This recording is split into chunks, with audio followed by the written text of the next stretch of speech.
back to the channel, and if it's your first time visiting with us, it's great to have you here with us at Coffee, MREs, and more, where we aim to do entertaining and informative reviews of various coffee products, MREs, along with other emergency and extended shelf life foods, and much, much more.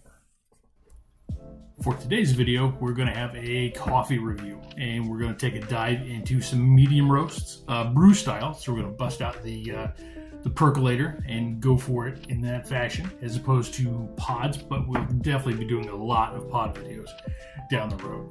And today I chose three to kind of serve as a bit of a baseline. I thought medium roast is it is medium, kind of in the middle.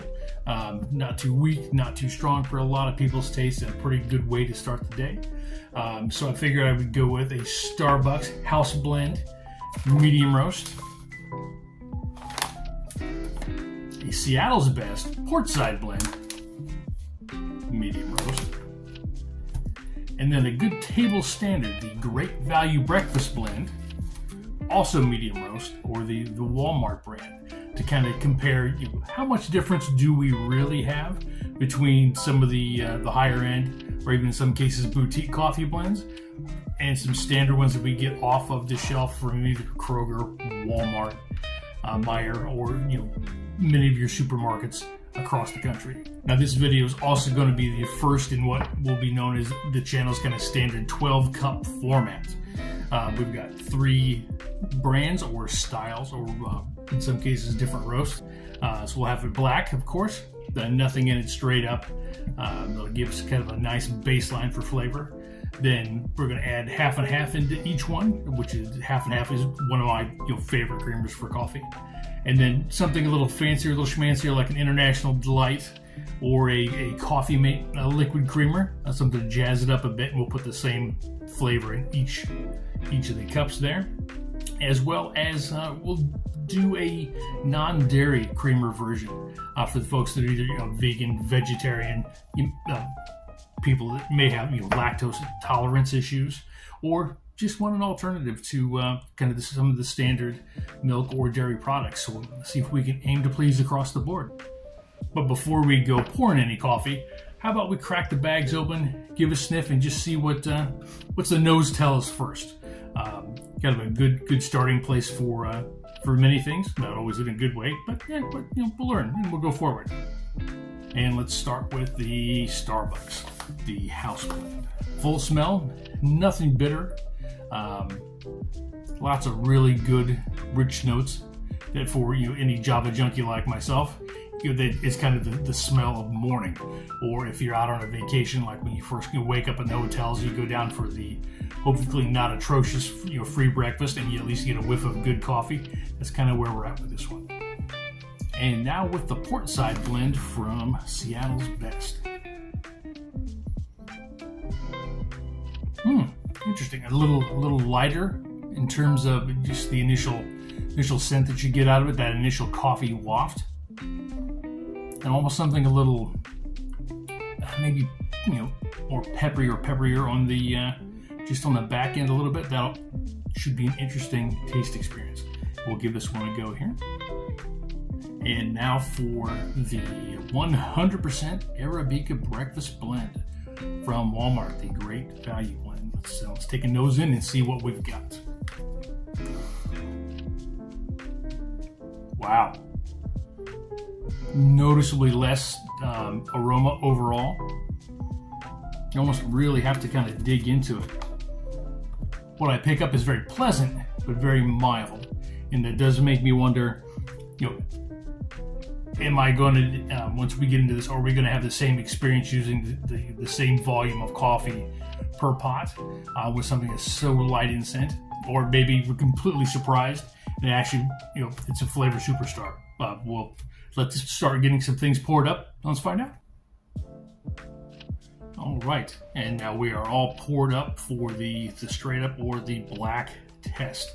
And what we did in terms of proportion, brewing 12 cup pots using a 1/2 cup rounded of roast for each, or grinds for each cup, and going left to right we've got the Starbucks, we've got Seattle's Best, and then we have the Walmart, the Great Value blend. So let's give the Starbucks a sniff and a taste first. Here we go.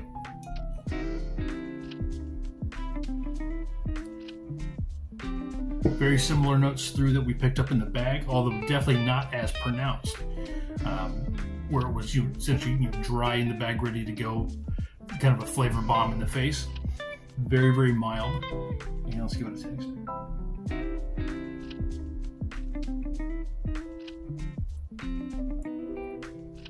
But the flavor is definitely there. Just a little bitter. In some ways, I like my black coffee that way. I like to know it's there. Just a hint of that, but smooth. Very, very drinkable. Let's hit that again. Yeah, absolutely. Now let's give the Seattle's Best Port Side blend a go. And what do we have on the nose first? Very different scent profile. It may sound odd, but something sharply herbaceous going on back there. Let's give this a sip.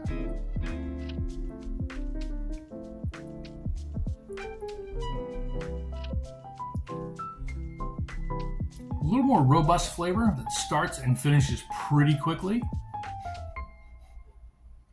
Try another sip here.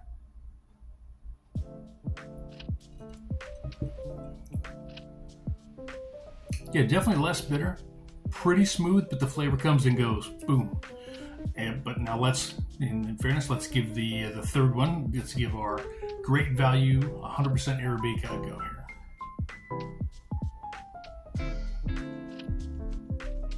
Very, very light smell. Just like the bag, you kind of have to really dig in and go for it. Let's see, let's take it from the first sip here.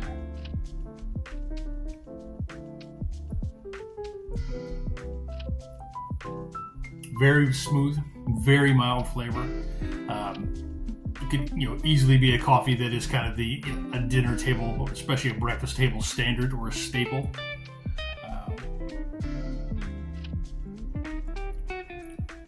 There's nothing off-putting about that at all, but also nothing that makes it stand out. So it could be a very safe choice, to put on depending what kind of coffee drinkers you've got in the house. That might be the way to go. But let's start putting some creamer in and start modifying the flavors a little bit, as a lot of folks do, and we'll see where we go. All right, and for the next part of the sampling, this will be kind of the half and half portion of the review. We're splashing a little bit of half and half, straight in, no sugar or any kind of sweetener in that, and just to give it a taste and see what that does for our palate as we go. And again, we'll just go left to right, start with the Starbucks. Let's see how we go here. Nice scent profile, and now obviously a little creamy with half and half.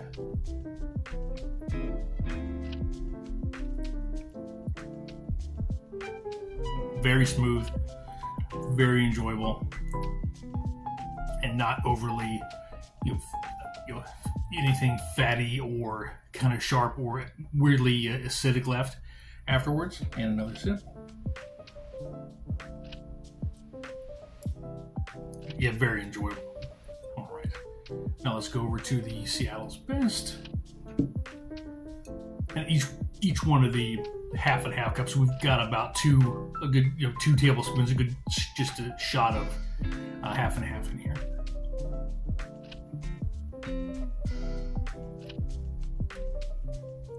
That initial kind of odd herby smell I picked up when I gave the black coffee version of this a sniff is back and really prominent with the half and half, which is very interesting because it doesn't come across in the flavor at all. Let's try this again.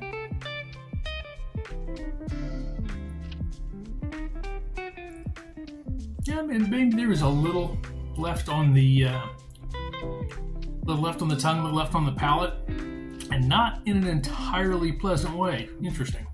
Okay. And then let's move on to the Great Value, and let's see what we've got here. smell very little of the creamer or the coffee, which not a surprise given how mild that scent profile was. So let's give it a taste.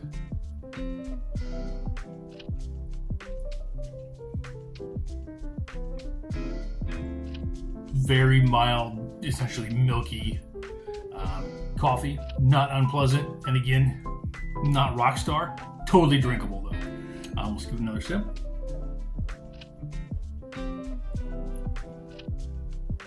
Yeah, very drinkable, but again, very, very mild.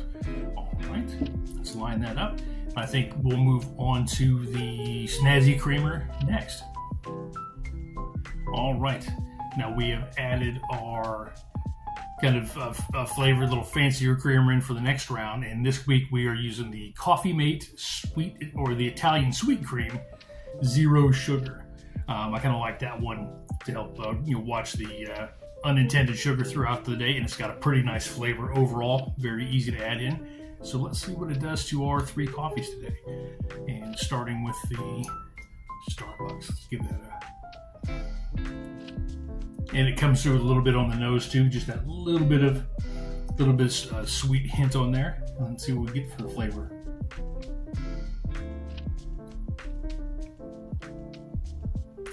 Mildly sweet, really creamy, works with the other background flavors that the coffee has going on. Let's hit that again.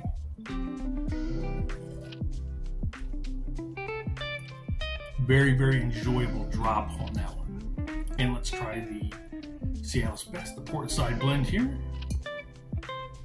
and see if we pick up anything on the nose like we did with the last one. It's there, not as much, but still that kind of interesting herby thing going on in the background, even though it's just coffee.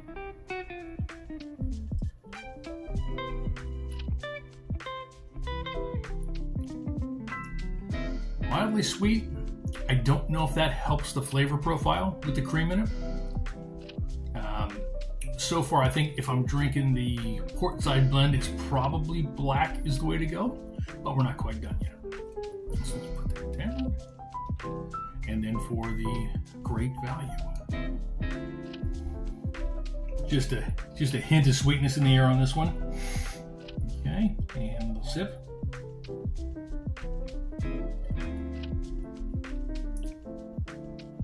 Again, perfectly drinkable, nothing remarkable, but nothing off-putting, which can be also huge. If you got a table full of coffee drinkers with pretty diverse palates, something kind of middle ground is not bad.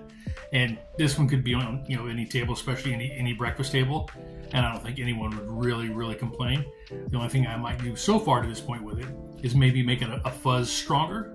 But again, let's get another sip out of it.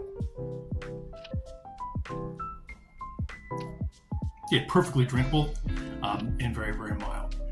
So the last part that we have to examine is the non-dairy creamer. And let's get that set up, and we'll be right back. All right, and we've got our final variety to sample here. All right, we've got our final variety to sample here, and this is with the soy milk edition. We went with the Silk brand and just the standard soy milk, no vanilla or any of the other flavors. Just a good baseline to try, and we'll see how this goes. And let's give the Starbucks and soy a roll. Here we go. You lose the creaminess from both the half and half and the sweet Italian or the Italian sweet cream creamer. So you get a lot of the sense on the nose that you get from the black coffee. And let's see what we get on the palate here.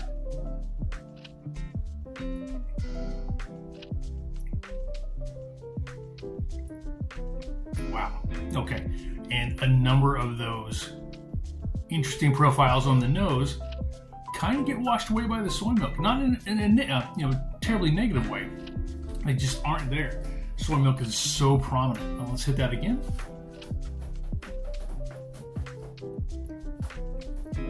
Very creamy. The texture's right, which is one of the issues I tend to have with a lot of the non-dairy, quote, milks.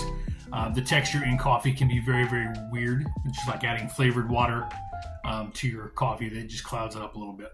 Soy milk's one of the ones where you actually do get a creamy texture. I would say oat is another good one. Rice milk for me has a good flavor profile, but a kind of mouthfeel. Almond milk, don't like it in coffee, just only for the mouthfeel alone.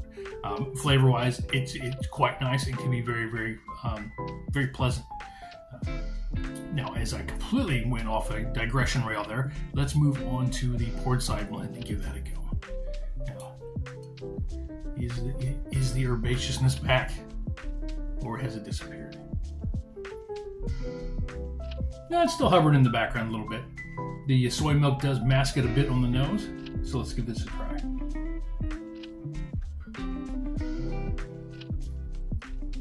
And it's masked on the palate with the soy milk. Interesting. Let's do it again.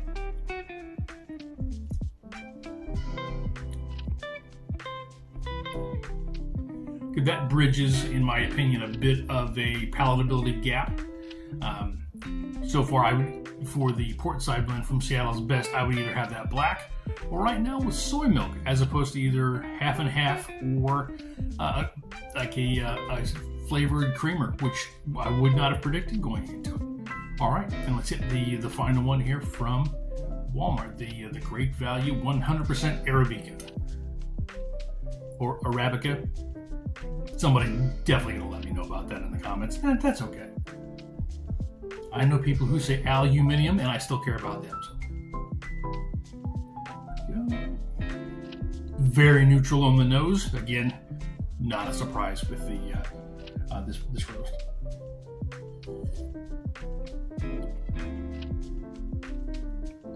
The creaminess of the soy milk is there, but some of that intensity isn't here as well. You know, the mellow coffee mellowing out the creamer edition. Kind of wild. Let me give another taste.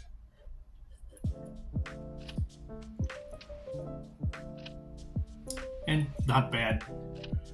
I think the one thing that we can say about kind of the Great Value blend is every single way we tried it, from black to half and half to flavored creamer, now to the soy milk going in the coffee. It's been a fairly, if not, a pleasant drinking experience, albeit unremarkable. And it's probably a point where let's talk a bit about each. We've completed our kind of 12 cup sample, which will give me plenty of delicious coffee to finish off for the rest of the day. Probably not all 3 pots. I'm no longer in grad school, so there's no way I'm gonna try that.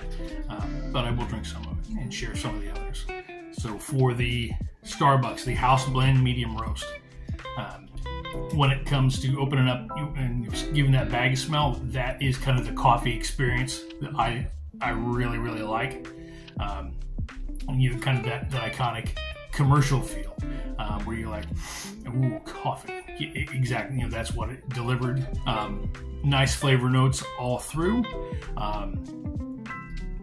especially in my opinion with the creamer, the flavored creamer. That was probably my favorite sip of the Starbucks one, although all were fine. The Seattle's Best port side blend, kind of a mixed bag for me. Drinkable on the for if I'm going to have that black, although over time that whatever that herby note is I'm picking up in the background, and it may just be part of the roasting process, that will be off-putting long term, and I might struggle, but I could drink it. For half and half and the flavored creamer, not a fan. Didn't really work for me. If I had to put creamer in the Seattle's Best for the port side blend, it would definitely be a soy option, which interesting, unexpected, but that's what the nose and the tongue said, so okay. And then just to touch base again, we'll kind of go back to our Great Value one from Walmart. Underrated, I think, but not exceptional. I would drink that anywhere, and I don't think you'd have too many arguments with that. Might not get a whole lot of praising, but I don't think you'd have anyone coming back with that was just a terrible, skunky cup of coffee. And that for the price point, which is, if I remember, about $2.50 to $3 cheaper than the other two. Not a significant or not an insignificant consideration to go through. Something to put on there. Money does matter, especially a lot of us recognize and can feel the pinch out in the economy. So if you want to save a couple of bucks and still have a very drinkable pot of coffee, maybe that's the way to go. For a premium one, I would probably lean towards the Starbucks for this review. Although there's certainly many more brands to try out there. And then probably the one playing backup or kind of the cleanup hitter position is going to be the Seattle's Best Portside Blend. Not my favorite, but a couple ways I could drink this. And that is us. Thank you for stopping by and getting to know a bit about our channel here at Sam & M. It's great to have you with us, and I hope to see you each and every week. If you enjoyed this video, please give us a like, subscribe to the channel, and share with your friends and family. And if you enable notifications, you'll get a ping as soon as a new video drops. Keep those mugs full, and we'll see you next time. Take care.